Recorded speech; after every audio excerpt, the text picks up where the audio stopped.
बुढ़ापा बहुधा बचपन का ही पुनरागमन हुआ करता है। इंसान जब बूढ़ा होता है तो उसकी इच्छाएं, उसकी जिद और उसका बेबस होना बिल्कुल एक बच्चे जैसा हो जाता है। लेकिन फर्क सिर्फ इतना है कि बच्चे के रोने पर माँ दौड़ी आती है और बूढ़े के रोने पर अक्सर दरवाजे बंद कर लिए जाते हैं। नमस्ते दोस्तों, स्वागत है आपका महान साहित्यकार पर। आज हम सुनेंगे मुंशी प्रेमचंद की वो कहानी जो पत्थर को भी पिघला दे, बूढ़ी काकी। यह कहानी उस भूख की है जो मर्यादा नहीं जानती और उस पछतावे की है जो इंसान को अंदर से बदल देता है। इस वीडियो को अंत तक देखिएगा क्योंकि इसका अंत शायद आपको आपकी अपनी जिंदगी के बारे में सोचने पर मजबूर कर दे। बूढ़ी काकी, जिनकी आंखों की रोशनी जा चुकी थी, हाथ पैर जवाब दे चुके थे, पृथ्वी पर अब उनका कोई नहीं था। पति को मरे जमाना बीत गया, 7 बेटे थे, वो भी एक एक करके चले गए। अब इस दुनिया में उनका सिर्फ एक ही सहारा था, उनका भतीजा बुद्धिराम। काकी ने अपनी सारी संपत्ति, सारी जमीन जायदाद बुद्धिराम के नाम लिख दी थी। वसीयत लिखते समय बुद्धिराम ने बड़े बड़े वादे किए थे। काकी, मैं तुम्हारी सेवा करूंगा, तुम्हें कभी कोई कष्ट नहीं होने दूंगा। लेकिन वसीयत पर मुहर लगते ही उन वादों पर पानी फिर गया। बुद्धिराम स्वभाव से सज्जन थे, लेकिन तभी तक जब तक उनकी जेब पर आंच ना आए। और उनकी पत्नी रूपा, वो स्वभाव की तेज थी, ईश्वर से डरती तो थी, लेकिन उसका डर उसके गुस्से से छोटा था। बूढ़ी काकी को भरपेट खाना भी नसीब नहीं होता था। जब उन्हें भूख लगती तो वो गला फाड़ कर रोती थी और उनके इस रोने पर पूरा घर चिढ़ जाता था। लड़के उन्हें चिढ़ाते थे, कोई उनको चुटकी काट कर भाग जाता, कोई उन पर पानी की कुल्ली कर देता और काकी चीख मार कर रोती। लेकिन हाँ, उस घर में एक इंसान था जिसे काकी का दर्द समझ आता था। वो थी बुद्धिराम की छोटी बेटी लाडली, जो अपने हिस्से की मिठाइयां बचाकर काकी के लिए ले जाती थी। बस यही एक रिश्ता था जो काकी को उस नर्क में जिंदा रखे हुए था। एक दिन की बात है, बुद्धिराम के बड़े बेटे सुखराम का तिलक आया। घर में उत्सव का माहौल था, शहनाई बज रही थी, गांव के मेहमान जमा थे, आंगन में भट्टियां जल रही थी, एक बड़ी सी कड़ाही में मसालेदार कचौड़ियां और पूड़ियां तली जा रही थी। घी और मसालों की सुगंध हवा में तैर रही थी। काकी अपनी अंधेरी कोठरी में बैठी थी। ये सुगंध उन्हें बेचैन कर रही थी। उनके मन में विचार आ रहे थे, कैसी सुगंध है, मालूम होता है पूड़ियां बन रही हैं, शायद कचौड़ियां भी हैं। कितनी देर हो गई, कोई खाना लेकर नहीं आया। काकी से रहा नहीं गया।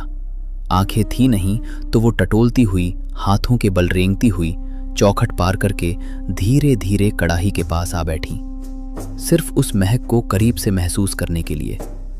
तभी रूपा की नजर उन पर पड़ी। इतने सारे मेहमानों के बीच एक गंदी बूढ़ी औरत का यूं कड़ाही के पास बैठना रूपा को नागवार गुजरा। उसे अपनी बेइज्जती महसूस हुई। उसका गुस्सा 7वें आसमान पर पहुंच गया। रूपा झपटी और काकी को दोनों हाथों से झिंझोड़ते हुए बोली, ऐसे पेट में आग लगे? पेट है या अगिन कुंड? यहां भी छाती जलाने आ गई? कोठरी में बैठते क्या दम घुटता था? अभी मेहमानों ने खाया नहीं, देवताओं का भोग लगा नहीं, और तुम यहां आ गई नाक कटाने। रूपा ने उन्हें इतनी जोर से धक्का दिया कि काकी लुढ़कती हुई अपनी कोठरी में जा गिरी। लेकिन काकी ने एक शब्द नहीं कहा, न रोई न चिल्लाई, क्योंकि उन्हें डर था कि अगर अब बोली तो शायद रात का खाना भी न मिले। रात गहराती गई। बाहर मेहमानों के खाने की आवाजें आ रही थी। भाई, थोड़ी भाजी और लाना। अरे, रायता तो डालो। काकी इन आवाजों को सुन रही थी और मन ही मन हिसाब लगा रही थी। अभी मेहमान खा रहे हैं, जब वो खा लेंगे तब घर वाले खाएंगे, फिर शायद मुझे बुलाने कोई आएगा। काकी ने मन को समझाया, रुपया कचौड़ी देने आएगी तो कह दूंगी कि लाडली के लिए भी दे दे। नहीं, वो तो बहुत अच्छी है, खुद ही दे देगी। दोस्तों, काकी का ये इंतजार दिल तोड़ने वाला है। हम अक्सर अपनी भागदौड़ में घर के बुजुर्गों को ऐसे ही इंतजार करवाते हैं। अगर ये कहानी आपके दिल को छू रही है तो अभी इस वीडियो को लाइक करें और चैनल को सब्सक्राइब कर लें। आपका एक लाइक इस कहानी को और लोगों तक पहुंचा सकता है। खैर, मेहमान खाकर चले गए। बाजे वाले, धोबी, नाई सब ने खा लिया, लेकिन बूढ़ी काकी को किसी ने नहीं पूछा। घर के सदस्य भी खाकर सो गए। पूरे घर में सन्नाटा छा गया। काकी की बूढ़ी आंखें दरवाजे की तरफ लगी थीं, लेकिन वहां सिर्फ अंधेरा था। पार्ट 5, लाडली की मासूमियत और कड़वा सच। रात के 11 बज चुके थे। सब सो रहे थे, लेकिन लाडली की आंखों में नींद नहीं थी। उसने अपने हिस्से की पूड़ियां अपनी गुड़िया के पिटारे में छुपा रखी थी। उसे काकी की याद आ रही थी। वो दबे पांव उठी और काकी की कोठरी में गई। काकी, काकी उठो, मैं पूड़ियां लाई हूं। काकी ने लाडली की आवाज सुनी तो जैसे उनमें जान आ गई। उन्होंने टटोलकर लाडली को गोद में बैठा लिया। लाडली ने पूड़ियां निकाली। काकी ने जल्दी जल्दी खाना शुरू किया। 5 मिनट में पूड़ियां खत्म हो गईं। क्या मुट्ठी भर पूड़ियां उस बरसों की भूख को मिटा सकती थी? काकी का मन नहीं भरा। उनकी तृष्णा और बढ़ गई। काकी बोली, बेटी, क्या और पूड़ियां नहीं हैं? लाडली बोली, नहीं काकी, अम्मा सो रही हैं, जगाऊंगी तो मारेंगी। काकी ने फिर अपनी भूख के आगे घुटने टेक दिए। उन्होंने वो कहा जो शायद कोई दुश्मन भी न कहे। काकी बोली, बेटी, मेरा हाथ पकड़कर वहां ले चलो जहां मेहमानों ने खाना खाया है और पत्तल फेंके हैं। लाडली नासमझ थी। उसे लगा काकी शायद कुछ ढूंढना चाहती हैं। वो उनका हाथ पकड़कर उन्हें बाहर ले गई और झूठे पत्तलों के ढेर के पास बैठा दिया। दोस्तों, ये दृश्य इंसानियत के माथे पर कलंक है। क्षुधा इंसान को किस पाताल में गिरा देती है। बूढ़ी काकी, वो औरत जिसने इस परिवार को सब कुछ दिया, आज वो मेहमानों के झूठे पत्तलों से कचौड़ी के टुकड़े उठाकर खा रही थी, दही का दोना उठाकर चाट रही थी।